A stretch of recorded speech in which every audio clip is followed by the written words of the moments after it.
श्रुतस्वाध्यायेन सुविदितरहस्यो विभुवर प्रशस्त्या शास्त्राणां सुषमतरसम्पादनश्रुति महाप्रज्ञ पूज्यो जिनपति स्वरूपो गुरुवर। जिस व्यक्ति को इस सच्चाई का सम्यक बोध हो जाता है, प्रत्यक्ष बोध हो जाता है कि सारी दुनिया एक सपना है, वह प्रसन्न रहता है। उसकी प्रसन्नता कभी खंडित नहीं होती। और जो व्यक्ति सच्चाई का अनुभव नहीं करता वह दुखी बनता है। पारस भाई जो अणुव्रत के प्रमुख रहे, अध्यक्ष रहे, अच्छे कार्यकर्ता थे, उन्होंने एक संस्मरण सुनाया कि एक बार मैं हैदराबाद में घूमने जा रहा था, देखा एक मंत्री अपने दरवाजे पर खड़ा है, पूर्व मंत्री, जो मंत्री रहा कभी। मैंने पूछा कैसे खड़े हो, तो उसने कहा कि एक दिन था कि बच्चों को स्कूल कॉलेज भेजने के लिए गाड़ियां तैयार रहती थी। आज मैं मंत्री नहीं हूं तो मेरे पास कोई गाड़ी नहीं है, अब मैं एक रिक्शा या टेम्पो की खोज में खड़ा हूं कि आए तो बच्चों को भेजूं। शायद कहते कहते उनकी आंखों में थोड़े आंसू आ गए। ये आंसू क्यों आते कि हम ये सपने को सच्चाई मान लेते हैं, तब आंसू आते हैं। अगर सपने को सपना माने तो फिर आंसू आने की कोई ज़रूरत नहीं है। भाई सपना देखा और हो गया, सपने में ही तो देखा था। और सपना सच कैसे होता है, यह भी सच नहीं है। बहुत बड़ा एक रहस्य है प्रसन्नता का जो संत ने प्रकट किया कि सपना मानकर चलो तो दुखी नहीं बनोगे, और सच्चाई मानकर चलोगे, यथार्थ मानकर चलोगे तो तुम दुखी बन जाओगे। हमारे सारे संबंध सच्चाई कहाँ है? एक दिन संबंध जुड़ता है, कभी टूट जाता है, कभी व्यक्ति होता है, कभी चला जाता है। पता नहीं प्रकृति का क्या नियम है। मैंने अभी विरासत को देखा, विरासत का दूसरा भाग जो भाई संपत गांधी ने उपहित किया, देखा। और जब देखा गुरुदेव के चित्रों को तो फिर मन में आ गया क्या कोई सपना था? कुछ सपना था क्या? एक सपना ही हो गया ना। मैं 7 दशक तक इनके पास रहा और आज नहीं हूं उनके पास, तो क्या सपना था? सपना हो गया। एक सपना ही लगता है कि सारा सपना जैसा हो गया। और यह सपना एक सच्चाई का बोध हमें करा देता है। विरासत को देखा और जिसमें सपनों का अंकन होता है तो देखकर आदमी को यथार्थ का बोध करने का अवसर मिलता है कि हम सपनों की सच्चाई में न रहें, यथार्थ तक जाएं। और यथार्थ है हमारी चेतना, चेतना कि उस तक जाएं। चित्रों का सम्यक संकलन है। इतिहास भी बोलता है, पर इतिहास क्या बोलता है? इतिहास स्वयं एक सपना है और सपनों की कहानी कहता है इतिहास भी, और नई बात तो कोई कहता नहीं। हम इन सपनों को देखकर और यथार्थ की दिशा में प्रस्थान करें, यह हमारे लिए आवश्यक है। यथार्थ है चेतना का अनुभव। और जिसका अंकन कोई कर नहीं सकता। स्थूल का अंकन हमारी दुनिया करती है, स्थूल का शब्दांकन भी होता है, चित्रांकन भी होता है, किंतु सूक्ष्म का न तो शब्दांकन होता और न चित्रांकन होता। समझना भी कठिन, बोलना भी कठिन, बतलाना भी कठिन। मुझे कहा गया कि आपके अनुभव बताएं। मैंने कहा अगर अनुभव है तो बता नहीं सकता, अनुभव नहीं है तो शब्द बता देंगे। अब कैसे बताऊं, बड़ी समस्या है। जो जानता है वह बोलता नहीं है, जो बोलता है वह जानता नहीं। दुनिया की बड़ी विचित्र समस्या है। हम कैसे करें? हमें वहाँ तक पहुँचना है कि जहाँ शब्द नहीं, चेतना का कोई नया प्रस्थान हो जाता है, नया उन्मेष होता है। बहुत कठिन काम है। 12 महीने तक निरंतर एक दिन न खाना, एकांतर करना बहुत कठिन बात है। पर मैं एक और कठिन बात की ओर आपका ध्यान आकृष्ट करना चाहता हूँ कि इससे भी कठिन बात है सहिष्णुता का तप करना, सहन करना बहुत कठिन है। एकांतर करने वाले, एक दिन खाने वाले, एक दिन न खाने वाले लोग मिल जाएंगे। वे लोग बहुत कम हैं जो हर स्थिति में सहनशील रहते, अनुकूल स्थिति को भी सह लेते हैं, प्रतिकूल स्थिति को भी सह लेते हैं, कटु वचन को भी सह लेते हैं और प्रशंसा के शब्द को भी सह लेते हैं। हर स्थिति में सहनशील और संतुलित रहते हैं। ये महान तपस्या है और इस तप को तपने वाले तपस्वी बहुत कम मिलते हैं। हमारा ध्यान इस ओर जाना चाहिए कि हम सहिष्णुता के तप का विकास करें।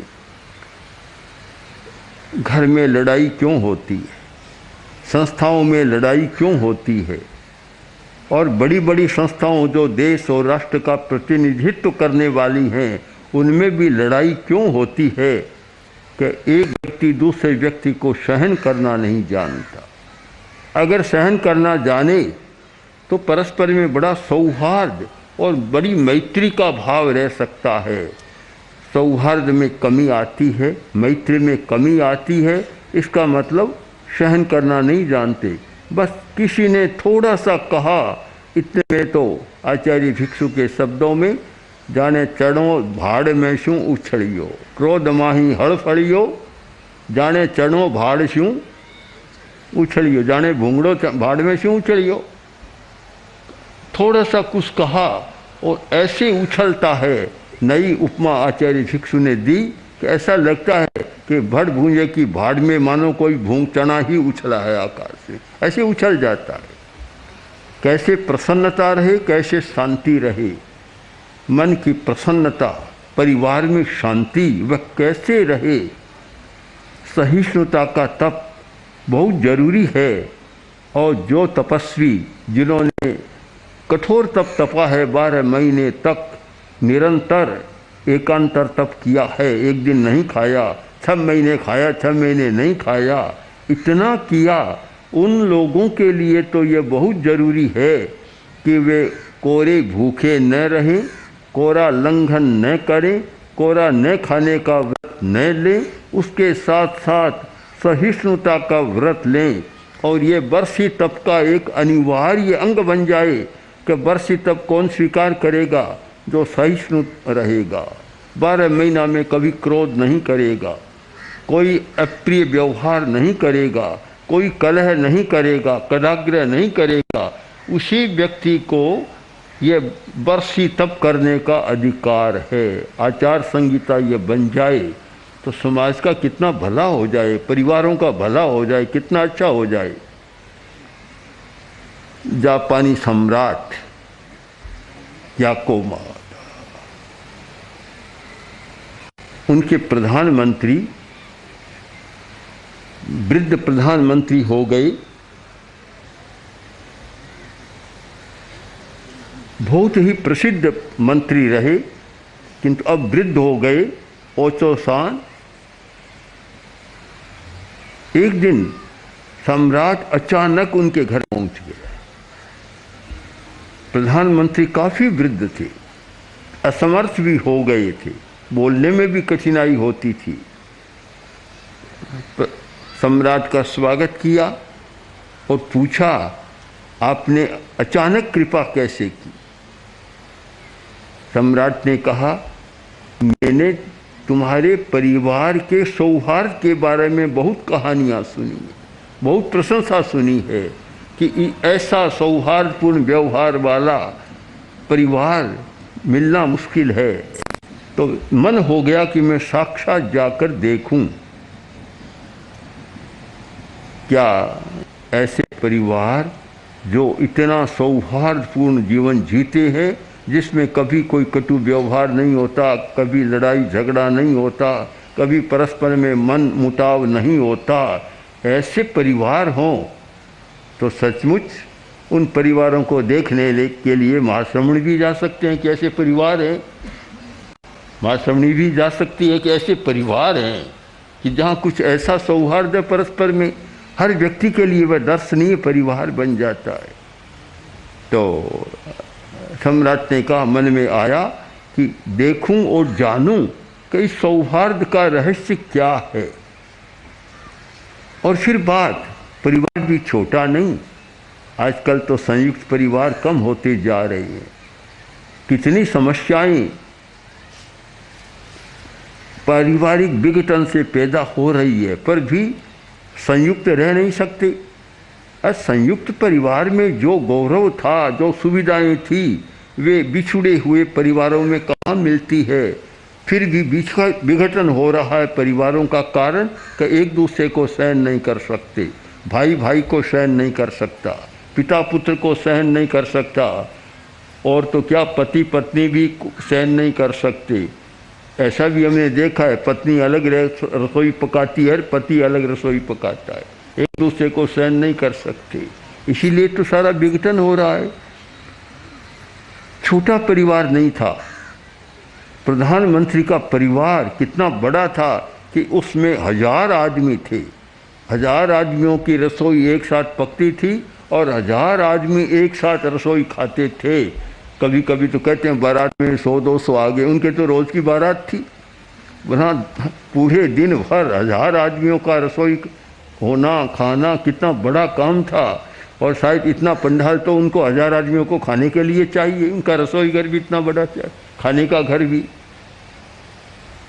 बड़ा अचंभा।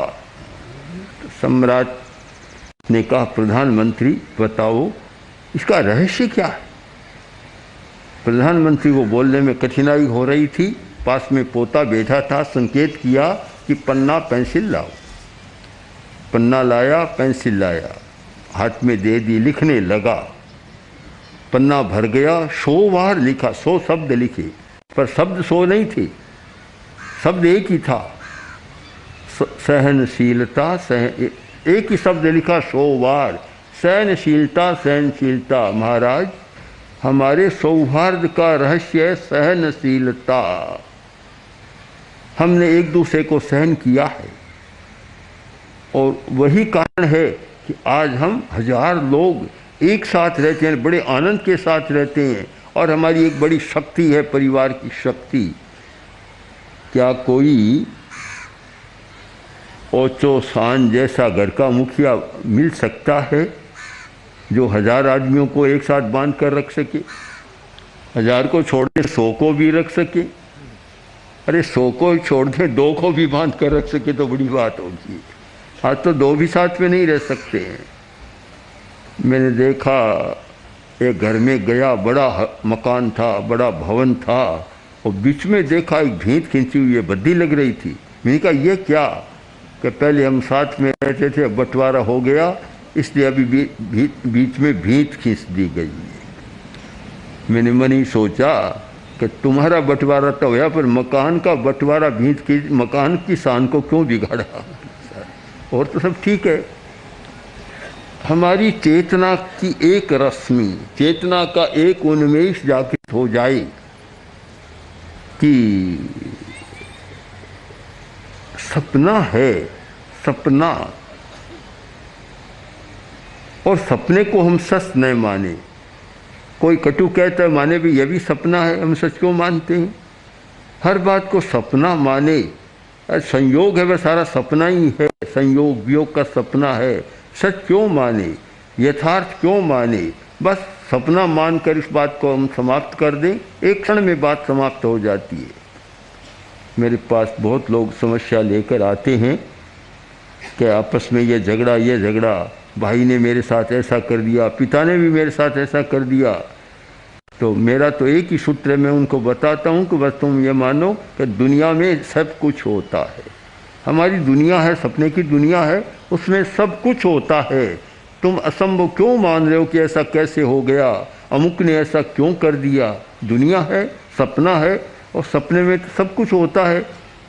सपने में आदमी कहीं जा सकता है।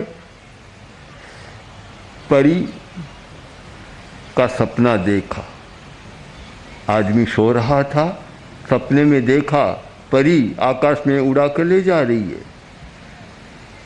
तो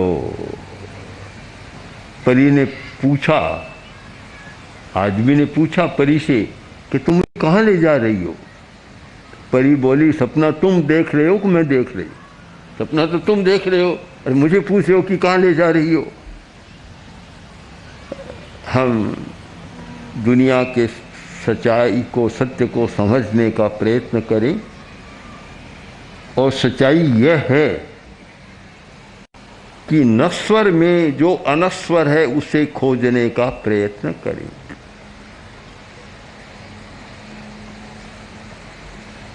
मैंने देखा, एक चित्र देखा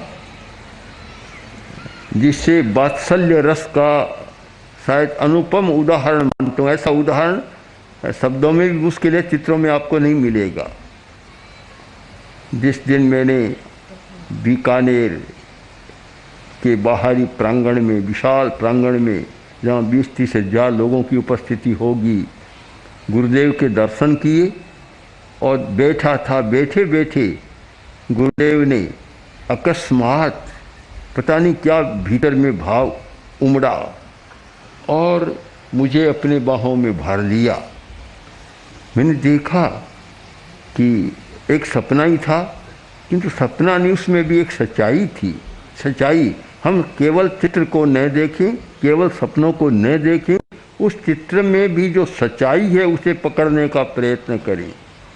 सच्चाई यह है कि व्यक्ति में भाव होता है, भाव, और भाव का अभिव्यंजन होता है। वह दृश्य बदल जाता है, चित्र में आ जाता है, किंतु वो उस भाव तक पहुंचने का प्रयत्न करे कि भाव है वह हमारी चेतना का एक उन्मेष है कि किस समय व्यक्ति की चेतना में क्या स्फुरना होती है और किस प्रकार वह अभिव्यक्त होती है। हमारे भाव, जो काव्य के अनेक भाव हैं, अनेक रस हैं, उनमें शायद सबसे बढ़िया रस है प्रेम, करुणा, मैत्री या शांत रस। ये हमारे स्थायी रस हैं, ये हमारी चेतना के उन्मेष हैं। सपने की दुनिया में जीने वाले व्यक्ति को भी सोचना है कि मुझे किसी के साथ क्रूर व्यवहार नहीं करना है। क्रूरता तो चली जाएगी, सपना भी चला जाएगा और मेरी चेतना नीचे चली जाएगी। मुझे किसी के साथ बैर विरोध का व्यवहार नहीं करना है, वह भी नीचे चला जाएगा। चेतना मेरी उदात्त रहे। पूरे चित्रांकन से अगर हम एक बोध पाठ ले सकें कि मेरी चेतना उदात्त रहे, चेतना का धरातल ऊंचा रहे, वह नीचे न जाए और निम्नता का स्पर्श न करे। यदि निम्नता का स्पर्श नहीं है तो चित्र भी सार्थक और कभी कभी सपना भी सार्थक हो जाता है और चेतना का प्रतिबिंब उनमें पड़ता रहता है। और अगर चेतना उदात्त नहीं बनती है तो चित्र भी कोरा रेखांकन या तूलिका का स्पर्श रह जाते हैं और कोई बड़ी बात नहीं होती। इसलिए हम इस पवित्र दिन के अवसर पर इसका अनुभव करें। आज मेरे सामने 2 पुस्तकें आई, एक डायरी, एक पुस्तक। डायरी में भी श्रम किया है और काफ़ी चित्रों के संकलन का प्रयत्न किया है। एक नई कल्पना होती है, आदमी कल्पनाशील है और कल्पना से ही विकास होता है। नई नई कल्पना करता रहता है, नया विकास होता है। और संपत गांधी तो जाना माना व्यक्ति है और काफ़ी संघ भक्ति और संघ सेवा करता रहा है, तो उसने भी जो विरासत का दूसरा भाग प्रस्तुत किया, तो एक इतिहास के दुर्लभ चित्र इसमें हैं। परंतु मैं उनसे भी, पढ़ने वालों, देखने वालों, सबसे भी यह कहना चाहूँगा कि चित्रों को भी हम चेतना के ऊर्ध्वीकरण का हेतु बनाएं, चित्र में से अर्थ निकालें। मैं चित्र को देखता हूँ तो मेरे मन में अनेक समस्याएं, अनेक प्रश्न उभर जाते हैं। मैं देखता हूँ कि गुरुदेव और मैं बैठा हूँ, बात कर रहा हूँ, तब अपने अज्ञान का भी मुझे भान होता है कि जिस समय हम इस मुद्रा में बैठे थे क्या बात कर रहे थे। अगर उसका सारा अंकन में करता तो पता नहीं आज 10 विरासत और बन जाती, कितना हो जाता, कितने सारे बन जाते। पर उस समय तो बस उसी में मग्न थे कि हम बात कर रहे हैं और हमारा ध्यान भी नहीं था। अब बड़ा कठिन काम हो गया। मैं तो मानता हूँ कि ऐसी विरासत कोई निकाल सके कि जो 100-200 ऐसे चित्र हैं जिनमें मैं और गुरुदेव बैठा हूँ, और कहीं कहीं महाश्रवण भी अंगुली से ऐसा कर रहे हैं, गुरुदेव ऐसा कर रहे हैं। हम किस मुद्रा में, किस मूड में क्या बात कर रहे थे, उसका रहस्य कोई खोल दे तो उसे मैं दुनिया का सबसे बड़ा चित्रकार मानूंगा, सफल चित्रकार मानूंगा। मेरे लिए कठिन हो रहा है बड़ा कठिन है। एक खोज का विषय है, शोध का विषय है कि हर चित्र को सामने रखें और एक ऐसा संकलन जिसमें और कुछ भी न हो, इसमें तो और सामग्री है, जिसमें कुछ भी न हो, केवल गुरुदेव और मैं बात कर रहा हूँ, ऐसे सैकड़ों चित्र है। अब मुझे भी ध्यान देना पड़ेगा कि कहाँ, किस समय, किस वर्ष में, किस विषय में हमारा चिंतन चल रहा था। हाँ, अगले प्रश्न और इसके अगले प्रश्न, हाँ, लगभग वही, क्योंकि गुरुदेव ने किसी समय, गुरुदेव मुझे माला पहना रहे हैं, यह याद है, और तिलक कर रहे हैं, यह भी याद है। ये सब तो याद हैं और मुझे अपने से अभिन्न कर रहे हैं, यह भी याद, ये तो याद हैं। पर सैकड़ों चित्र ऐसे हैं कि जब हम बात कर रहे हैं और बात की मुद्रा में कहीं गुरुदेव ऐसे अंगुली कर रहे हैं, कहीं मैं कर रहा हूँ, कहीं कुछ हो रहा है। अगले प्रश्न में बता नहीं, अगले पृष्ठ में वे नहीं बताए जा सकते, वे नहीं होते कि यह है। अब मैं हाथ जोड़े हूँ, गुरुदेव मेरे दोनों हाथ पकड़े हुए हैं।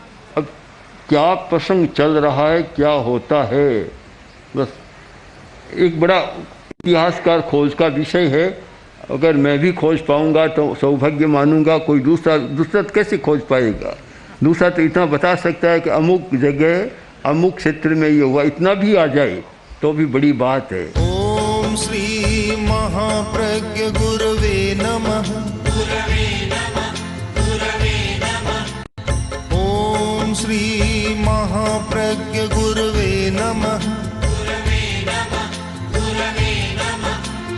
ओम श्री महाप्रज्ञ गुरवे नमः। ओम श्री महाप्रज्ञ